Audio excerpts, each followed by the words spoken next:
Oh yeah, it's well, they're looking at the they're looking at the cost and not the work, right? Yeah. And they're thinking about if we take away the middleman, then we can go directly from one to the other. But the middleman is a bridge, and you Yeah. still need a bridge. You still need a bridge to get from one side to the other side. And Yeah. if you take out the middleman, you have to build another bridge. Mm. Yeah. and and that's not always an easy thing to do because normally you're dealing with people who have some experience, Yeah. and that experience matters because it's not just experience, it's skills and it's contacts and um, a lot of other knowledge that goes into running a business in any specific area.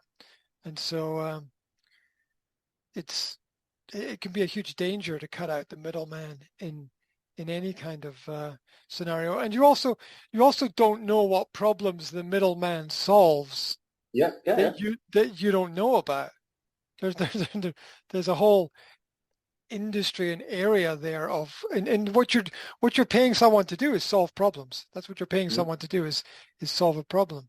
And so very often people don't realize the dangerous situation that they're getting themselves into.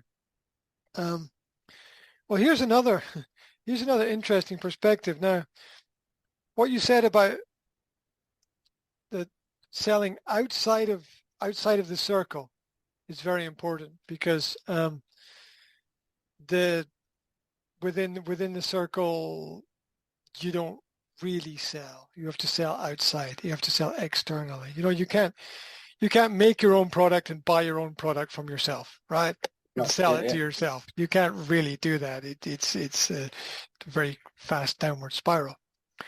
But if you have a series of companies, say you have five companies, and A is selling to B, B is selling to C, C is selling to D, D is selling to E, and this company is owned by, and all these companies are owned by a company at the top. What this, what having these companies allows the main company to do is borrow money, right? For every business that you have, you can go to the bank and you can say, look, we run we run this business in this area. This business does so much on paper per year, and it has X amount of profit, and we want to borrow this amount of money to invest in this company to uh, to grow the company.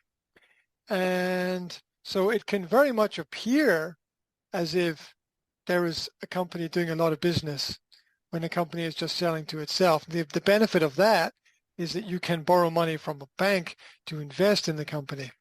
And then if you're really smart or devious or evil or whatever, Yeah. you can look at your businesses and you can say, huh, okay, so let's take this element and let's say bankrupt.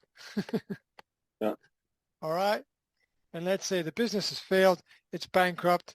Let's aim to write the debts off at zero and say bye-bye to that. But we've still borrowed all the money from the bank that we've then invested in these other companies, which are still running Yeah. the business.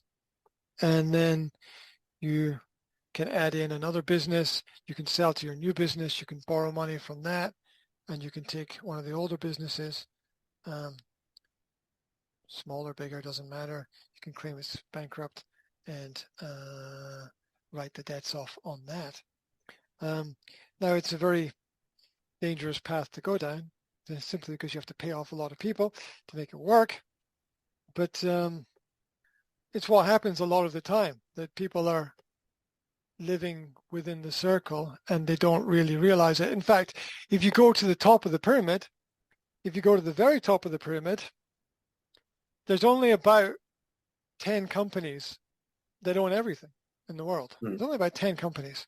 And if you go to organizations like Bilderberg, you'll see the subdivision of the companies, and there's maybe 500 major companies that run everything across the world. But if you get to the top of that, there's only like 10 companies. It's less than 10. It's probably 5 at the top.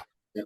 And these companies are buying, and these companies own each other, right? The companies at the top own each other. It's not just one person owns one company. It's that person owns company A and part of company B and part of company C. And so they buy and they sell to each other in order to stimulate the economic growth within those areas and to keep themselves efficient and to keep everything moving in the wheels of business and industry and agriculture as is necessary. But it's very interesting to note that you need to sell outside of the circle. And